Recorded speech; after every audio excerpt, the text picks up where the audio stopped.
Well, hello there. This is Shane from Shane's Books and Review, and I hope that you are having a great day today. So, what is it we're going to be talking about? Pendergast. It's that time. Today we're going to be talking about Crooked River, which was wrote by Douglas Preston and Lincoln Child, narrated by Jefferson Mays. Even though parts of it was a little bit lackluster for me, whenever it came to those narrations that Jefferson did, it didn't really take me out of the book because I've been waiting very patiently for the last year for this to come out, and I'm glad that it finally has dropped. But with that being said, the book itself, though, the contents of it, we're still kind of like in that limbo where the books are going to head. Now, this one had a little bit more of a destination whenever you read it, so that's good. It opens up and there's this, eventually this will get out. I don't like feet. I don't like them at all. If I could cut mine off and walk around with peg legs or robotic legs, I just would be so happy. Feet are disgusting. I'm sorry, they just are. I'm not saying cut yours off and burn them, but cut them off and burn them. I don't want to see them ever.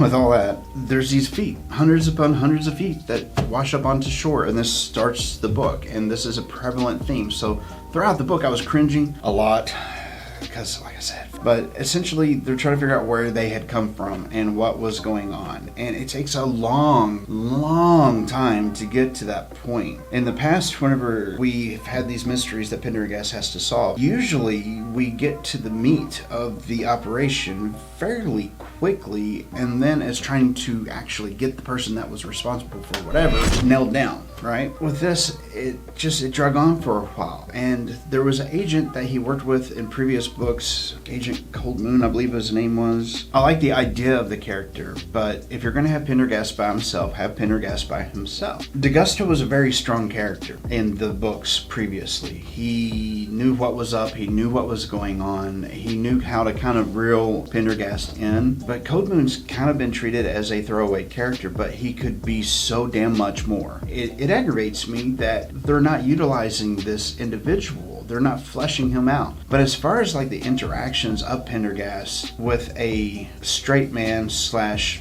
silly man combo, that's just not happening. And that's one of the reasons why I was aggravated about this book. And to be fair, it really wasn't Jefferson's portrayal or narration that was upsetting me. So I don't want to give the wrong impression there. Yeah, it was a little lackluster, but big shoes to fill. So that's forgivable. But what's not forgivable is we have this person that is so defined already in some of the things that he's done, like the coffee. If the coffee's not been in the pot for 4 days, he doesn't want to drink it because it's not going to be strong enough. And just some of the things that he said, he could be such a wonderful addition to these stories, but they're just not using it, not in a proper way. I feel like Cold Moon should either be his own character in his own series, or he should be the yin to the yang. He should be the rock that Pendergast depends on. That's going to be the question of the week. If you were to be able to give Douglas Preston and Lincoln Child a letter, just hand deliver it and say, hey, I'm a big fan, I love your stuff, but we as a society have decided this is what you need to do with these characters,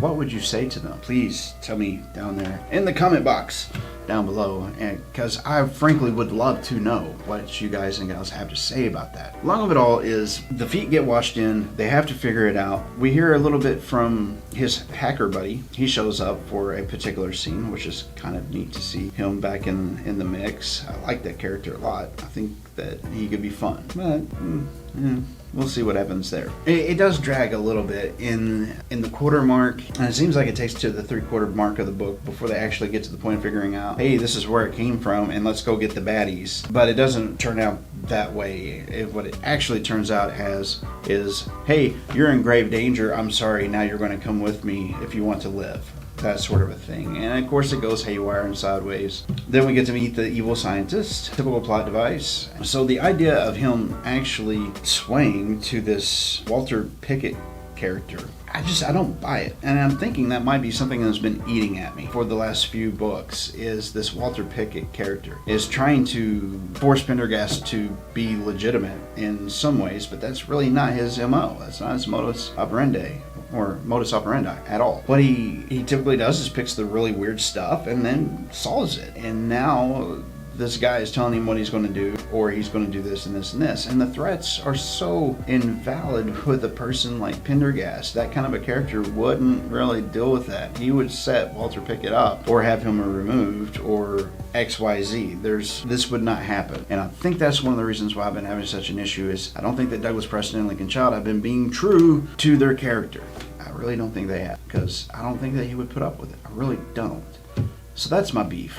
But let's move over to some of the things that this book made me feel. One, uncomfortable as all get out, because I hate some damn feet. I don't like them. It's a problem. Is the book worth your time, efforts, and money? That's a good question. I think a little bit more so than the last Pendergast book. Is it on par or on level with the first trilogy or the second trilogy? No, I don't think so. I really don't. And you'll have to pardon me if you see me trying to make myself comfortable. It's not because of the feet thing. It's because of all the work that I've had to do over the last week. I am physically spent. It's amazing the amount of stuff that you accumulate in business.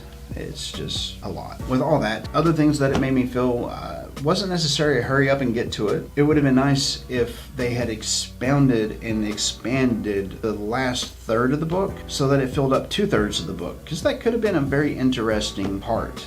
We could have had more of Constance trying to get to Pendergast to save him. We could have had more of Cold Moon doing something in the background. We could have had not necessarily filler material, but material that would have added to the story completely in retrospect. It would have been really nice to have had, rather than the first 2/3 of it just being about the scientists that were fussing and moaning about the amount of time that they were spending on CPU time at a university. I mean, they were running models. However, it kind of makes me reticent. I'm not exactly sure in the reverie of it all if I'm going to get the next one or not.